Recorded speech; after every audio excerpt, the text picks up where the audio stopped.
Question इस कि Gauri limited ने इनवाइट किए हैं 2,25,000 शेयर्स, 100 रुपीज़ का शेयर है और अमाउंट इस तरह से मांग रहे हैं 20 एप्लीकेशन, 35 अलॉटमेंट, 25 फर्स्ट कॉल और 20 फाइनल कॉल। एप्लीकेशन रिसीव हुए हैं 2 लाख शेयर्स के लिए। एक शेयर होल्डर है ए जिसके पास 200 शेयर्स थे, उसने अलॉटमेंट और फर्स्ट कॉल पे नहीं करी है और उसके शेयर फोरफिट हो गए हैं, यानी फाइनल कॉल करने से पहले ही शेयर फोरफिट हो गए हैं। तुरंत ये शेयर री इशू हुए हैं 65 पर शेयर, 80 पेड अप में ये री इशू हुए हैं। इसके बाद फाइनल कॉल की गई है। बी एक होल्डर है जिसके पास 100 शेयर्स हैं, उसने फाइनल कॉल नहीं दी है। फाइनल कॉल के बाद ये शेयर्स फोरफिट हुए हैं और ये री इशू हुए हैं 45 पर शेयर फुली पेड अप। अब ये 2 बार फोर फीचर है और 2 बार ही इसमें री इशू है, तो हमें जनरल एंट्री पास करनी है और सीआर फाइंड आउट करना है इसमें capital reserve. So first entry question बहुत इजी है। Bank account debit to share application 2 lakh shares पे 20 रुपीज़ फर्म मांगेगी। पूरा पैसा रिसीव हुआ है तो हम ये शेयर कैपिटल को में अमाउंट ये ट्रांसफ़र कर देंगे share application to share capital. Second firm जो है अलॉटमेंट आस्क करेगी 35 रुपीज़ की 2 लाख शेयर्स पे, 70 लाख रुपीज़ फर्म आस्क कर रही है। इस टाइम पे हमारा अरियर है 200 शेयर्स पे, अलॉटमेंट नहीं आई है ए शेयर होल्डर की, तो अरियर कितना है 200 शेयर्स पे 35 रुपीज़ हमें रिसीव नहीं हुए हैं, तो 7,000 रुपीज़ का अरियर है। 70 लाख में से 7,000 का अरियर है, फर्म को 69,93,000 जो है अमाउंट रिसीव हुआ है। अब क्या करेंगे, फर्म फर्स्ट कॉल करेगी, फर्स्ट कॉल ड्यू हुई है 2 लाख शेयर्स पे, फर्म 25 रुपीज़ आस्क कर रही है, तो 50 लाख रुपीज़ फर्म आस्क कर रही है।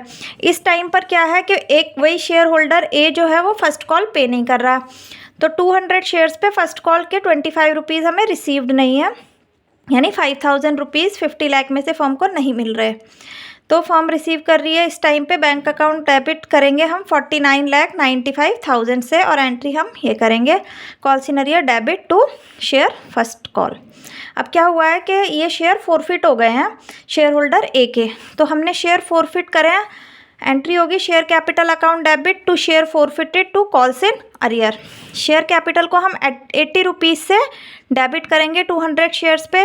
80 इसलिए क्योंकि इससे हमने सिर्फ एप्लीकेशन अलॉटमेंट और फर्स्ट कॉल मांगी है और इन सब का टोटल जो है 80 है, तो हम शेयर कैपिटल को डेबिट करते हैं कॉल्ड अप से। सो कॉल्ड अप इज़ 80, तो 16,000 से ये डेबिट होगा। फोर फीचर में फोर फीचर क्रेडिट होगा 20,000 से, क्योंकि इसको सिर्फ एप्लीकेशन अमाउंट ही रिसीव हुआ है। अब कॉल्स इन अरियर, अरियर कितना है इसका, इसके 2 अरियर हैं, एक तो इसने अलॉटमेंट नहीं दी 7,000 की और कॉल नहीं दी है 5,000 की, तो टोटल अरियर इज़ 12,000। अब ये शेयर जो है री इशू हुए हैं।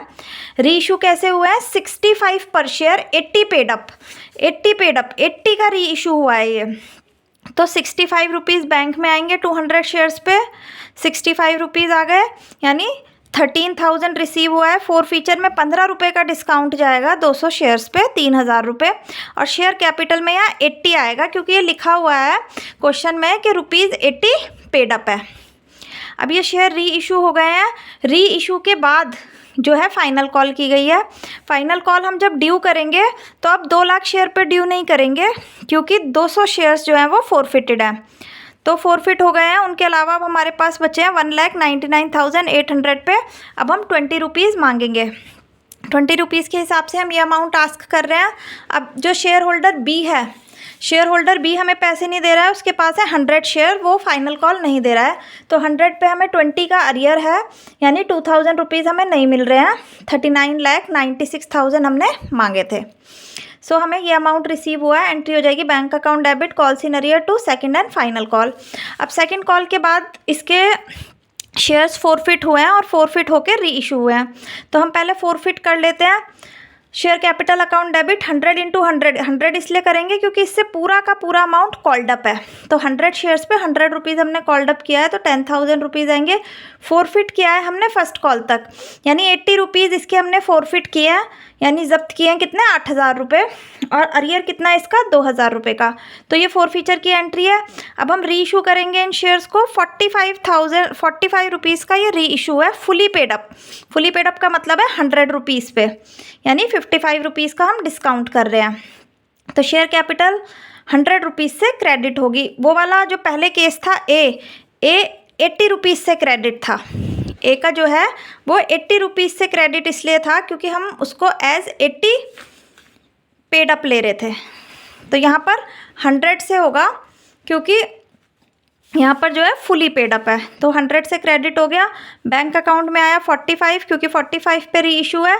टू शेयर फॉरफिटेड जो डिस्काउंट है वो 55 का आया है। अब हम CR कैसे निकालेंगे, दोनों का हम CR इस तरह से फाइंड आउट करेंगे। जो शेयर होल्डर ए था उसके हमने 4000 रुपीज़ फॉरफिट किए थे। अभी हमने जब एंट्री करी है तो 4000 रुपीज़ आर फॉरफिटेड, ये उसकी एंट्री है फॉरफीचर की ए की। तो ए के हमने 4000 रुपीज़ फॉरफिट किया और हमने डिस्काउंट कितने का दिया है, उसमें डिस्काउंट दिया है हमने 3000 रुपीज़ का। तो 3000 रुपीज़ के डिस्काउंट के बाद हमारा गेन कितना हो रहा है 1000। और जो शेयर होल्डर बी है उसके हमने 8000 रुपीज़ फॉरफिट किया है। 8000 पे हमने डिस्काउंट दिया है कितना 5500 का, तो 2500 इसके CR में ट्रांसफ़र होंगे। तो टोटल CR जो हो गया वो 3500 है।